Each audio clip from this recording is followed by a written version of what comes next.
안녕하세요. 시댁 이야기 라디오입니다. 더러워서 며느리 노릇도 적당히 해야겠네요. 라는 사연을 보내주셨는데요. 안녕하세요. 이남일녀의 막내, 지금의 신랑과 결혼한 지 한 달도 안 된 29살 새내기 새댁입니다.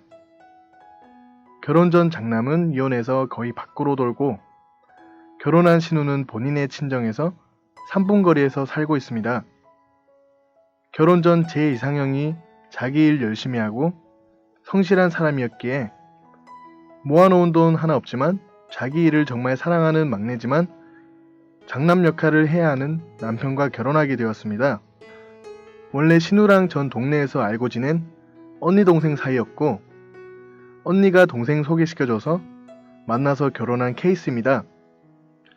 그렇기 때문에 신우는 제 성격을 대충 알고 있고 제가 할 말은 꼭 해야 하고 의사표현 확실히 하며 동네 불량한 학생 훈계까지 하는 성격이란 걸 다 알고 있고 절대 지기 싫어하고 일 욕심도 많은 사람이란 것도 알고 있습니다. 신우가 절 자기 동생에게 소개시켜준 이유가 저런 확실한 성격이기 때문입니다.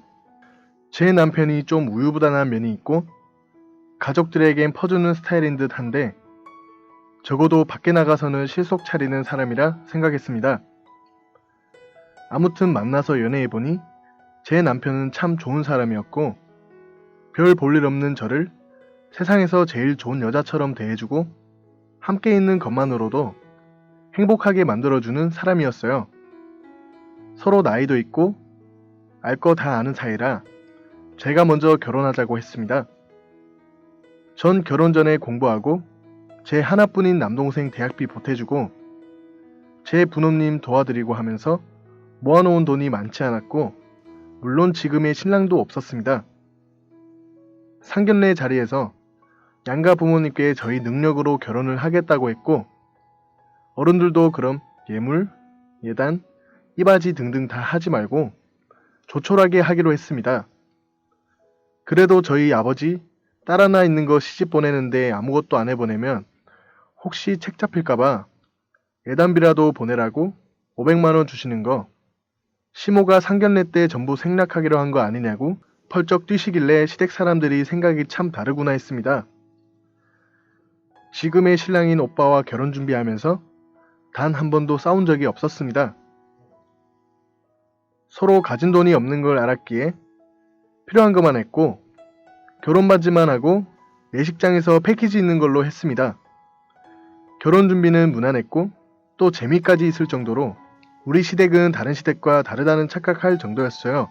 일단 시댁은 장남이 장남 역할을 제대로 하지 못해서 제 남편이 장남 역할을 해야 했고 제가 맏며느리를 해야 한다는 걸 잘 알고 결혼했습니다.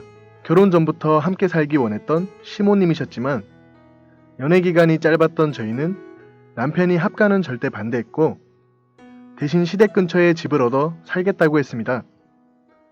처음에 시댁에서 차로 5분 거리에 집을 구했지만 오빠와 제 능력에 과분한 집일 것 같은 생각에 결혼 3주 전 그 집을 포기하고 시댁에서 차로 10분 거리에 집을 구했습니다.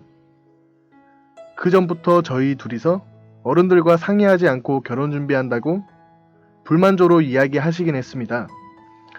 하지만 둘 다 직장인이고 제가 시간이 잘 나지 않는 관계로 거의 오빠 혼자 결혼 준비를 하게 되었고 이 부분은 늘 제가 오빠에게 미안하고 감사하게 생각하고 있습니다. 신혼집을 멀리 구했다는 이유로 평일 저녁 시댁으로 소환을 당했습니다.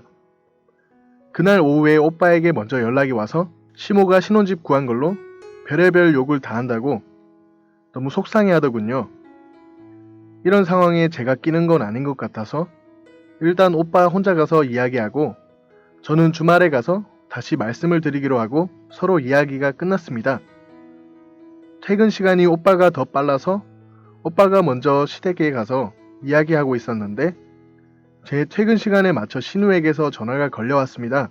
제 자취집에서 시댁까지 걸어서 5분 거리이며 신우는 저에게 시댁으로 오라고 신우에게 지금은 제가 낄 상황이 아니라고 말씀드리니 왜 넌 이런 거 싫으니? 하는 빈정거리는 말투에 갔습니다. 상황은 아니나 다를까 욕을 바가지로 먹었고 자기 집안은 가족애가 남달라서 이런 이야기 저런 이야기를 하시며 너네 그렇게 하는 거 아니다 하셨고, 솔직히 저희 집 구할 때 시아버지가 1,000만원, 신우가 1,000만원 해주신다 했었습니다. 저는 괜찮다고는 했지만 극구 주신다고 해서 저는 돈까지 생각하고 집을 구했는데 계약금 걸고 나서 중도금까지 처리해야 돼서 저는 돈을 달라 했더니 못 주신다 하셨습니다. 그래서 집을 다른 곳으로 급하게 구했었고 계약금만 몇백을 날리게 된 꼴입니다. 저건 원래 저희 돈이 아니었으니 원망도 하지 않았지만 아무튼 그날 불러서 그동안 속상했고 시댁 무시한다느니 이것부터 해서 무릎 꿇고 장작 2시간 있다 왔습니다. 할 말 다 하는 제가 왜 아무 말 못했냐면 아직 식전이라 혹시 여기서 틀어지면 결혼식에 안 오실까봐 하지 못했고, 어차피 하는 결혼식 양가 부모님께 축복받고 결혼식을 하고 싶던 마음도 있었습니다. 옆에서 오빠 화나서 참으며 손 부들부들 떨어가면서 죄송하다고 하는 거 보고 있는데 제가 거기서 나서면 오빠 욕먹이는 것 같아서 참았습니다. 그러고는 제 집으로 와서 오빠와 술 한잔하면서 이런저런 이야기를 했지만 오빠는 저에게 미안하단 말밖에 못했습니다. 다음날 전 출근하고 오빠는 시댁 가서 엄청 퍼부은 것 같았고 오후에 어머님께 미안하다 전화가 오고 평소 같으면 연락했을 신우도 연락이 오지 않더라고요. 이처럼 시댁은 욱해서 퍼붓고 나서 나중에 수습하는 성격을 가지고 있고 미안하다면 끝나는 게 아니라 당하는 저는 마음에 새겨놓게 됩니다. 저희는 그렇게 결혼했고 그래도 오빠 키워주신 시댁이니 잘하자 마음을 먹었고 원래 나쁘신 분들은 아니라고 생각했기 때문에 마음을 다잡았습니다. 이사를 멀리 가서 서운하다는 시모를 위해 매주 일요일마다 시댁에 가서 이야기하고 오고 평일에도 무슨 일이 있으면 시댁에 왔다 갔다 했습니다. 막내지만 맏며느리 노릇 해야 한다고 했고 나중에 함께 살 때를 대비해서 이쁨 받고 살면 좋겠다 하는 마음으로 잘해보려고 했지만 사건은 어제 터졌습니다. 어제 저희 아버지가 시댁이 경상도니 제사상에 문어가 올라가지 않냐며 생물문어를 시댁으로 보냈습니다.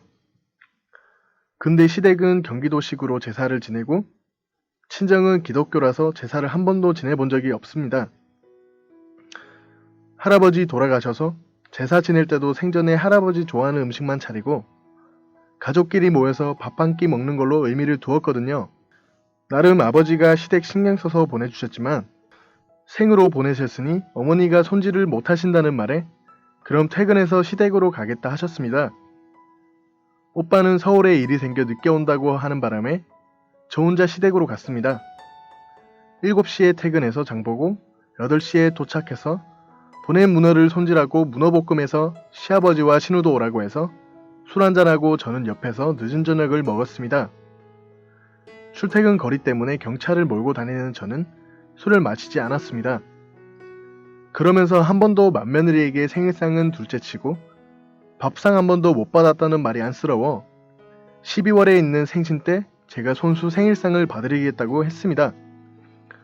그래도 며느리 보셨는데 며느리가 해주는 생일상 한번 받아야 하지 않겠냐면서 한참 이야기하고 나서 갑자기 달력을 보시며 신우 남편도 오게 12월 1일에 하라는 거예요. 그날은 저희 친정에 가기로 한 날이었기 때문에 친정 갔다 오면 시간이 안 될 것 같다고 했습니다. 친정은 원래 경기도 광주인데 할머니가 살아계셔서 할머니 살아생전에 한 번 더 얼굴 보여드리고 가족끼리 모이자는 저희 친정 가풍으로 전남 고흥까지 내려가며 친정 부모님이 내려가 있으니 저희도 당연히 내려가야죠. 그랬더니 시모와 신우는 여자가 시집을 왔으면 시댁의 가풍을 따라야 한다는 둥 시댁에서 친정 가지 말라고 하면 가면 안 된다는 둥 가관이었습니다. 신우는 자기는 그렇게 살았다며 하시기에 오빠랑 저랑 2일날 출근도 하고 해서 1일은 힘들다고 하니 그렇게 친정이 가고 싶냐는 둥 왜 전남까지 가냐면서 너희 아버지는 돈은 안 벌고 왜 내려가냐며 난리였습니다. 그래서 저는 아버지의 직업 특성상 12월에는 벌이가 적어서 가족끼리 보낸다고 하니 그렇게 돈 벌어서 어떻게 살겠냐고 아무렇지 않게 말씀하시더군요. 그 이후로 저는 한마디도 하지 않고 한성깔하는 제 성격 때문에 혹시 시댁에서 미움받을까 저희 아버지가 시댁 어른들 앞에선 무조건 네네 하고 나중에 남편이랑 이야기하라고 신신당부하셨기 때문입니다. 그 말씀만 되새기면서 그냥 웃고 참으며 설거지까지 하고 나와 집에 오자마자 눈물이 나더군요. 내가 이러려고 그러는나? 이게 말로만 듣던 10월두구나. 앞으로 어떻게 해야 하는지 생각하면서 남편이 오기만을 기다렸고 남편은 새벽 2시에 들어왔습니다. 술은 마셨지만 많이 마시지 않았다고 하길래 앞의 내용을 이야기하면서 내가 오빠랑 결혼한 거지 시집 왔나며 결혼할 때 시댁에서 한 푼도 안 받고 결혼하고 또 내가 맏며느리 노릇까지 하려 했다고 했습니다.